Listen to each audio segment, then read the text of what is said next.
হোক সেটা খবরের কাগজ, টিভি, রেডিও, ফেসবুক, গুগল বা ইউটিউব, এ সকল মিডিয়া কম বেশি প্রভাবিত এবং নিয়ন্ত্রণ করছে আমাদের চিন্তাধারা, আড্ডার টপিক, ছোট বড় সিদ্ধান্ত, ফেসবুক প্রোফাইল, সব মিলিয়ে আমাদের লাইফস্টাইল। আমরা যখন এমন কোনো সংবাদ বা ফেসবুক পোস্ট খুঁজে পাই যার সাথে মিলে যায় আমাদের নিজস্ব মতামত, তখন আগে পিছে না ভেবেই চট করে তা শেয়ার করার ব্যাপক প্রবণতা আমাদের মাঝে কাজ করে। কিন্তু কোরআন কি বলে?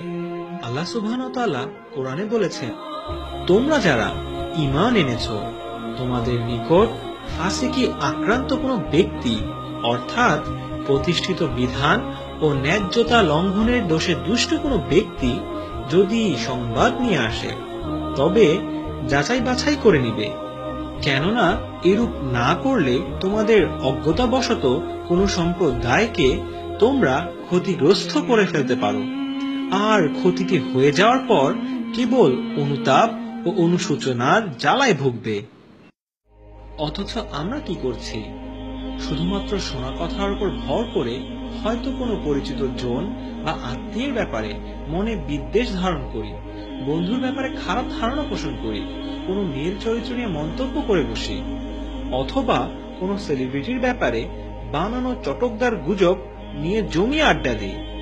ইসলামের ক্ষেত্রে আরেকটু বলি, আবেগপ্রবণ হয়ে অনেক সময়ই কোন মিডিয়া বা ফেসবুকে পাওয়া ইসলামের নামে বিভিন্ন বানোয়াট, ষড়যন্ত্রমূলক কিংবা ভুল কোন সংবাদ, ছবি এবং লিংক আমরা বিশ্বাস ও শেয়ার করে থাকি।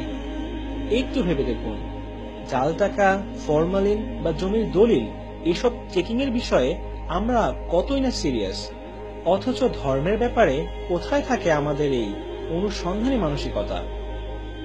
ইসলাম তো শুধু অন্ধ আবেগ দিয়ে বুঝলে হবে না, চাই কোরআন ও সহিহ হাদিসের সার্টিফিকেট।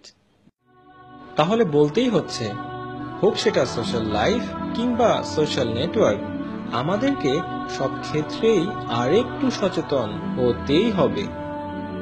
কারণ ভুলে গেলে চলবে না, রাসূল সাল্লাল্লাহু আলাইহি ওয়াসাল্লাম বলেছেন, কোনো ব্যক্তির মিথ্যাবাদী হওয়ার জন্য এতটুকুই যথেষ্ট যে সেই ব্যক্তি যা শুনে তাই ছড়িয়ে বেড়ায়।